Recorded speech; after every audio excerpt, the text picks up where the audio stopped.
আবারও না আসলে নাই দরিদ্র ইউনিয়ন আমাদের নারায়ণপুর ইউনিয়ন, উপজেলা নাগেশ্বরী ইউনিয়ন হলো নারায়ণপুর ইউনিয়ন।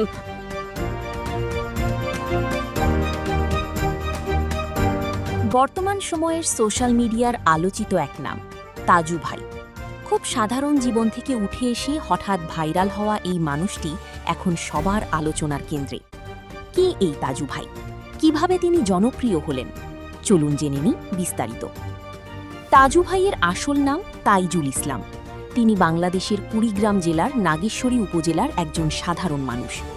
প্রত্যন্ত চরাঞ্চলের বাসিন্দা হিসেবে তিনি দীর্ঘদিন ধরে খুবই সাধারণ জীবনযাপন করে আসছেন। সম্প্রতি একটি ভিডিও যেখানে তিনি স্থানীয় বাজারে জিলাপির দাম নিয়ে প্রশ্ন তোলেন, সেটি সামাজিক যোগাযোগ মাধ্যমে ভাইরাল হয়ে যায়। খুব অল্প সময়ের মধ্যেই ভিডিওটি লাখ লাখ মানুষের কাছে পৌঁছে যায় এবং মানুষ তাকে তাজু ভাই নামে চিনতে শুরু করে।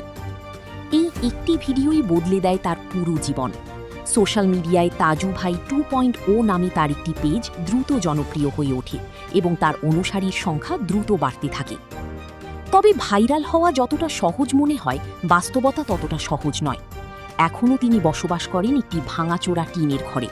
তার পরিবারে রয়েছেন অসুস্থ ও শ্রবণ প্রতিবন্ধী মা বাবা, যাদের নিয়ে তিনি সংগ্রাম করে যাচ্ছেন। হঠাৎ জনপ্রিয়তার কারণে তার বাড়িতে মানুষের ভিড় বাড়তে থাকে। অনেকেই তাকে দেখতে এবং ভিডিও করতে আসেন, তবে তার বাস্তব জীবনের কষ্ট ও সমস্যাগুলো অনেক সময় আড়ালেই থেকে যায়। এর মধ্যেই একসময় তার ফেসবুক পেজ তাজু ভাই 2.0 হঠাৎ উধাও হয়ে যায়, যা নিয়ে শুরু হয় নানা আলোচনা ও জল্পনা। পরে তিনি আবার তার পেজ ফিরে পান এবং ভক্তদের প্রতি কৃতজ্ঞতা প্রকাশ করেন। তাজু ভাইয়ের গল্প শুধু ভাইরাল হওয়ার গল্প নয়, এটি আমাদের সমাজের একটি বাস্তব চিত্র, যেখানে একজন সাধারণ মানুষ হঠাৎ করে সোশ্যাল মিডিয়ার মাধ্যমে পরিচিতি পায়, কিন্তু তার জীবনের সংগ্রাম একই রকম থেকে যায়। বিশেষজ্ঞদের মতে এই ধরনের জনপ্রিয়তা যদি সঠিকভাবে কাজে লাগানো যায়, তাহলে এটি সমাজের প্রান্তিক মানুষের কণ্ঠস্বর হয়ে উঠতে পারে। তাজু ভাই এখন শুধুমাত্র একটি ভাইরাল নাম নয়, তিনি হয়ে উঠেছেন সাধারণ মানুষের প্রতিনিধিত্বকারী একটি মুখ। তার ভবিষ্যৎ কী হবে সেটাই এখন দেখার বিষয়। এই ছিল ভাইরাল হওয়া তাজু ভাইকে নিয়ে আমাদের সংক্ষিপ্ত প্রতিবেদন। আরও আপডেট পেতে আমাদের সাথেই থাকুন।